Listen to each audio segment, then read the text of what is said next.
have with us Hemant Mundra. He is the PGP of the 2014 batch and he's received the Young Alumni Achievers Award 2025 in the Corporate Leadership category. Hemant is the Managing Director at Warburg Pincus and he's worked 11 plus years in private equity across varied sectors including financial services, healthcare, consumer and auto components with a primary focus on financial services. Mr. Mundra was Institute Rank 1. He was the gold medalist for both of his years at IIM Ahmedabad and he did his BTech from IIT Bombay and he is a CFA level 3 certified. Welcome Hemant and congratulations for the award. Thank you so much Swagata, and really feel honored to be recognized by the IIMA matter as a young alumni achiever. So I think really grateful to the institute and thank you for having me. Great. As a leader in private equity, what is your approach to identifying promising investment opportunities and supporting portfolio companies through their challenges and growth phases?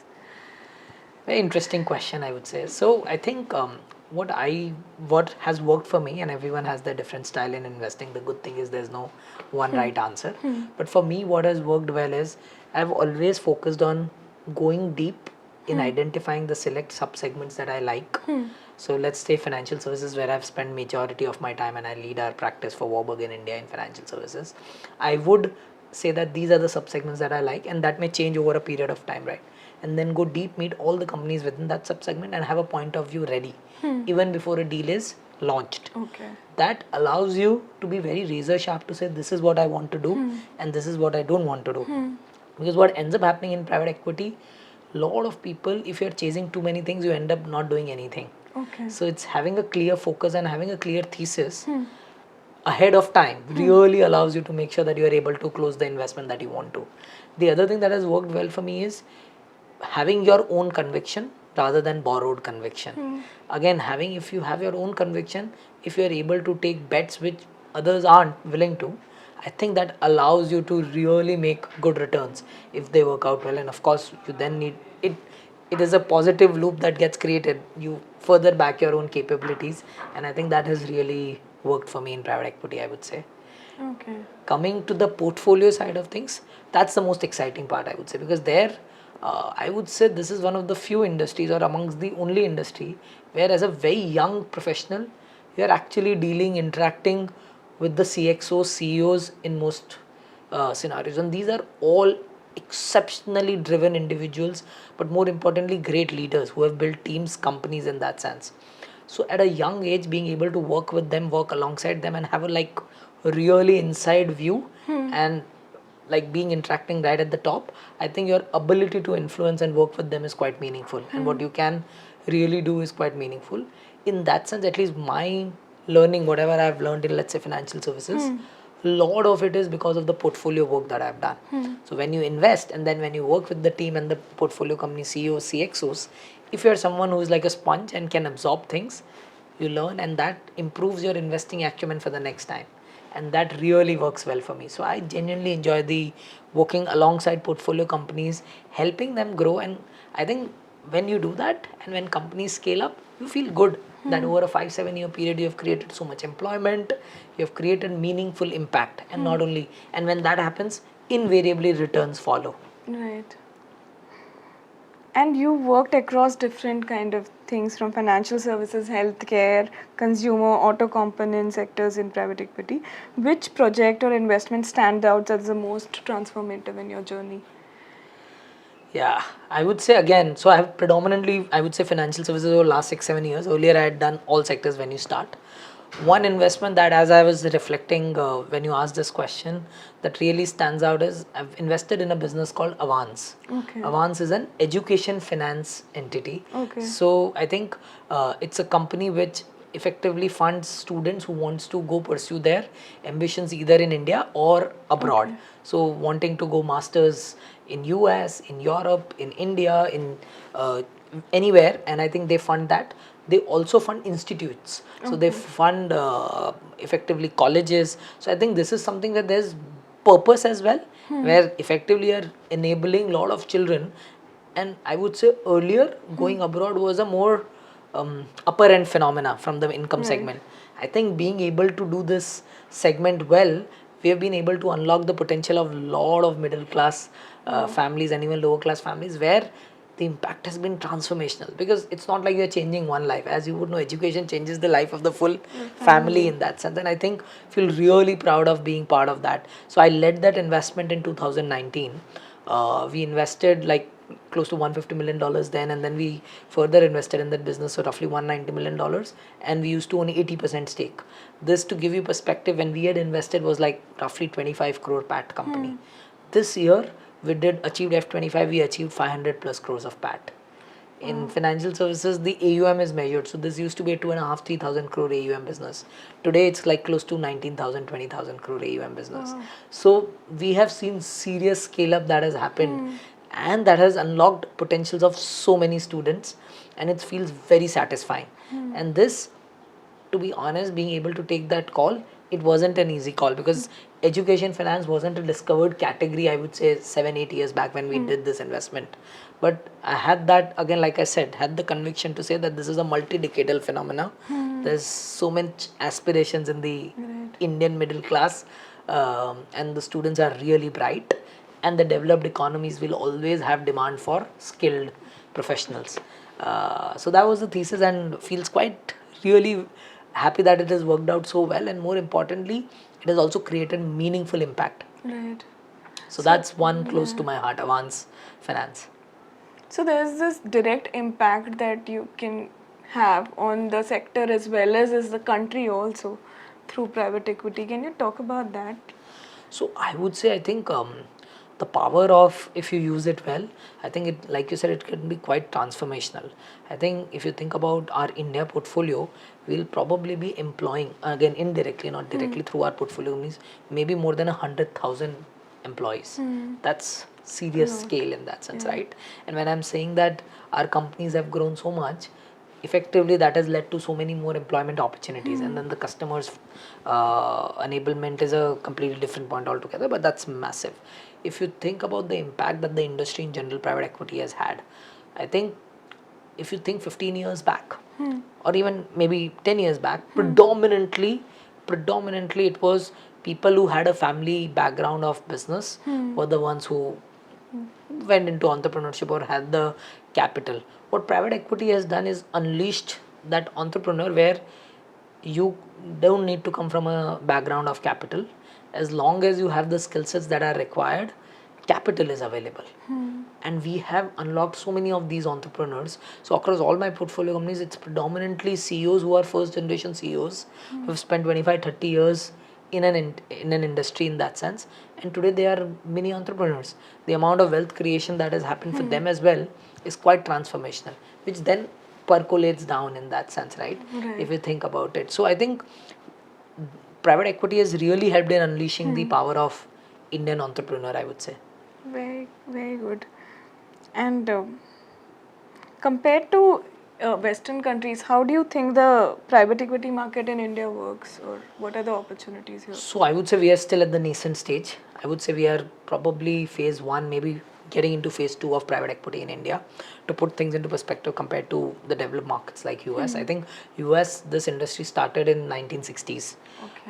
Probably in India this started in late 90s, and we were, Warburg Pincus were the earliest ones to enter into India private equity. So we are probably 3 decades behind, 2.5, 3 decades behind, I think. But what I'm seeing is US used, and it continues to be the deepest market in that sense, where each sub segment can be very large, and you can build really large businesses. I think India is slowly and gradually getting there. The second thing that we are seeing is the first wave of private equity investing was largely growth investing, where we only did minority investments, backed entrepreneurs, backed founding families, and effectively grew the businesses and exited. I think in last 5 to 10 years, what you have seen is a lot of buyout opportunities. So when I spoke about Avance, I did 80% stake. Last year, we acquired a business called Shriram Housing, which is True Home now, 100%. So predominantly private equity firms are now acquiring control, backing professional management team, getting their hands dirty in that sense, and effectively that's the next wave of investing that's happening. Because what's happening is a lot of first generation entrepreneurs, their kids don't want to join the business. So that is creating a lot of opportunity, buyout opportunities for funds like us. And I think that's the next wave of investing that we are seeing in India. I believe again we are just at the beginning. There's massive opportunity ahead of us for next couple of decades, if not more. And what are the trends that you see, the India's business story? What do you think, where is it headed? I would say I always tell our US colleagues, counterparts, India is never as good as it seems from the outside. India is never as bad as it seems from the outside. I think, barring all the geopolitical uncertainties right now, I think India went through this hype cycle, I would say, last 12 months, where because China was struggling, bunch of folks were struggling, and everyone wanted to do India. I would say right now people are being again a bit skeptical, but I say if you believe in power of compounding. An economy you pick whether 6% growth, 7% growth doesn't matter. An economy that is compounding at 6-7%, and this is real GDP, nominal GDP being 11-12%. Right. I think massive opportunities that exist. We have the largest labor force, youngest labor force. We have now the capital coming in from everyone wanting to, of course, invest in India. So I think it's for us to make sure that we effectively utilize the opportunity that is ahead of us to effectively increase the per capita income of India. And I think use it in a manner where everyone benefits rather than inequitable distribution of wealth. I would say that will be an important challenge for government, for everyone in that sense. But I would say that will be very meaningful. And the good thing is we are doing this while being a democracy. I think that is again, as you can imagine, democracy is difficult to move very fast, but it has its own advantages. So while being that, I think achieving this is going to be quite commendable. Right. And where do you think the IIMA played a role in, bringing these values, this kind of insight, this kind of, work ethic in you? I would say really tremendously helped me, because I always say, and I did my undergrad from IIT Bombay as well, great institute, did my postgrad from IIM Ahmedabad. But what IIM Ahmedabad does is, I think, 2-3 things very, very unique in that sense. I think it really disciplines you. It really gives you that sense of purpose. It really makes you, it's in a way very, how do you put a good bridge between your undergrad life to your corporate life in that sense, wherein you realize the importance of your time management. You realize the importance of how important it is to stick to your basics. And I think it realizes the importance of just showing up every day. I think in my mind, and at least I am Ahmedabad especially, because it is not like 0 or 1. We had multiple quizzes, we had multiple exams, and if you were to be at the best, you have to be best in each. So I think that allows you, gives you that belief that you have to be consistent if you want to. And to me, I have taken that and I've really learned that you are only good as your last deal, or you were only as good as your last paper back then. So I think making sure that you're hungry for more, every day keep showing up, I think that to me, IIM Ahmedabad gave me. I think that, of course, being the campus that it is and being the brand that it is, people always respect you. But I think some of these core values, like these attributes, once you have that, it actually doesn't matter which industry, which sector, which geography, globally, if you demonstrate that, you'll be fine. And I think IIM Ahmedabad really taught me that. And you were very good in academics. You were the gold medalist. So can you talk about that journey? How did you go through such rigorous school and came out at the top? Again, I would say I came with a purpose when I joined IIM Ahmedabad. You had already been working in yes, the I would say corporate. it's very rare that people. So I not only working in corporate, I was doing front end investment banking. So I was working at Rothschild. So typically, folks, and I felt that, of course, when I got an opportunity to come to IIM, I said that I really need to leverage and make sure that I utilize this. So having some bit of clarity, because having worked before, I knew what I wanted to do. Then why did you even want to do? I would say again, because of some of the points that I mentioned, I think that holistic development that it gives you, I genuinely value, and I valued it then, but I've valued it even more as I've progressed in life, and I've realized, and that gives you confidence, right? If you were able to do so well here, where some of the brightest professors, brightest students, brightest everyone, you also feel that yes, you can conquer the world if you are able to demonstrate that same rigor in that sense. And I did that. I came in here with a purpose, knowing that this is what I want to do. And I think I ended up, hopefully, like I said, once you demonstrate those attributes, I think results generally follow. Wow. And what insights would you share with students who are aspiring to join private equity? Very interesting story. So from campus, I actually was going to a investment banking firm because I had interned there, because private equity firms don't come to campus, at Yeah. least back then. Maybe now Right. it started coming a lot more. At 10, 12 years back, private equity wasn't that known in that sense. So a lot of my seniors, and I'd heard about private equity because bunch of my undergrad friends like me who had first done investment banking had started working in some of private equity. So I'd heard that this is a industry that I like, at least of whatever I was hearing. But when I spoke to a lot of my seniors at Ahmedabad, they said you can't get directly into private equity, do 2 years of banking or consulting, and that's the traditional path. Okay. But I actually ended up reaching out to every private equity street, every private equity person on the street, whosoever had any common connection, which is like IIM Ahmedabad or IIT Bombay, anything. And most people actually were willing to at least meet. And I got one opportunity and I was able to convert it. I off campus got Kedara Capital, which is a private equity firm, and then I was there with them for 3.5 years and then joined Warburg 8 years. The reason I'm telling you this, to every student, to every colleague, friend of mine, what I tell them is, you don't restrict yourself in your mind saying that because it hasn't happened before, it will not happen. You give your best, you try.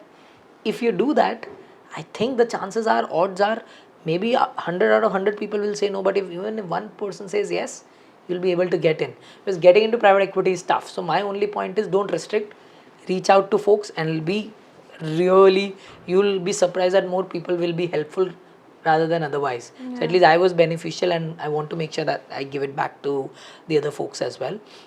Once you get in, I think what is required to be in private equity, everything else that I spoke is table stakes, but people who have an opinion, people who are able to, because there's no right or wrong answer.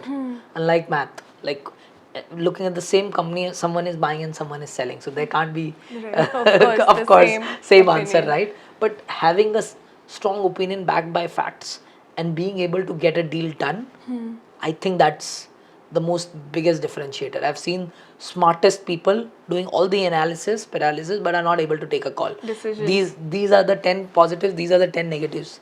That doesn't help in our industry. Eventually, are you willing to put the capital? Yes or no? And I think that matters a lot in this industry. So is it instinct? Is it analysis? It is knowledge? What is it? Combination of everything. I think deal making is an art. So of course you need a very strong base, which is all analytics, modeling, financials. But I think you need 2-3 more things in that sense. Because unlike public markets where there's a ticker and you can trade at any time, private equity is deal making as well. So apart from having all the basic analytics in place, if you have strong EQ, and that matters a lot, you need to make sure that the founder or the company or the promoters want to work with you. I think because that gives you that edge, and that deal making is, like I said, is an art. And then of course, which calls to take, which calls not to take, over time it's the judgment that you build. Some people call it instinct, some people call it judgment, but I would say more you do it, the only way you learn is by doing it. And unfortunately or fortunately, if you don't get it first few rights, you'll not get the opportunity to do more. So I think having solid base and then being sharp enough to identify, or how do I put it, like have that judgment that is there, and build relationships, because that helps. That allows you a differentiated angle, that allows you to get to know few things that maybe others haven't. And that is not like, again, secrets, but that is just some of the insights that you can leverage if you have built that connects in the industry. So as students, they also have to pay attention to the EQ part, like you mentioned, and the relation part of things, right? Because things have changed even on the campus. People are more closed up than before. I would say that's not good if that's the case, because I think IQ in my mind is table stakes. Actually, it doesn't need much. As long as you have decent IQ, I always tell people we are not doing rocket science. Only rocket scientists are the ones who are doing rocket science. It's very basic work that we do, and not only my industry, I would say most All industries as well. industries. So I think EQ is so much more important. At the end of the day, people work with people. Right. At the end of the day, deals happen between people. Everything is like working with CEOs and someone who is like more than maybe 1.5 times my age or 20 years more experience. You need to have that EQ such that that person not only respects you, but also like listens to you in that sense. While you have lesser years, he should be willing to understand what you bring to the table. And that can only happen if you have that rapport, if you have that EQ, and making sure that you make him or her feel extremely at ease, while of course making sure you also are able to give your insights. So I think EQ is a must, Right. like absolute must. And I would urge all the folks here to keep working on that skill set in that. And then that's more just, again, repetitions. More you interact, more you are able to understand. And I think, again, IIM Ahmedabad does a great job, like group study. That used to happen, group work that used to happen. That's a classic example that an individual cannot succeed. It's the team that succeeds. You'll not believe our group, and again, I remember it, our group had ranks like 1, 3, 5 and 6 or something like that. 4 folks. Because the entire group pulls everyone up. It's like, honestly, like you had like Federer, Djokovic, Nadal, and because everyone helps each other pull up. So it's always teamwork. Excellent. And do you see this award also bringing new responsibilities or expectations, especially in terms of mentoring and giving back to the community? Absolutely, no doubt. I would say even before that, I think I owe a lot to this institute. I have a lot of gratitude to this institute. A lot of, like I said, folks helped me. I'm a big believer that nobody is born with like all the answers. You always find those people who pull you up. And I've hopefully been for a lot of folks already in that sense, but I want to continue doing more of it in whatever way I can contribute more formally. Till now, I've done more informal stuff. I would say whosoever reaches out to me or whosoever knows me. But I want to give back, be it through lectures in the institute, be it through any formal mentorship program. I think I owe it back to the institute. This institute has given me a lot, and I think to me this award is just probably, I'm a big cricket fan, so it's probably just like one innings that's done. I think there's a lot more ahead in that sense, and I want to make sure that I capitalize on it and do even better. Okay. Thank you so much, Hemant, for spending time here and sharing your insights with us. Congratulations once again. Thank you so much, Swagata. It was really pleasure talking to you. Thank too. you. Thanks.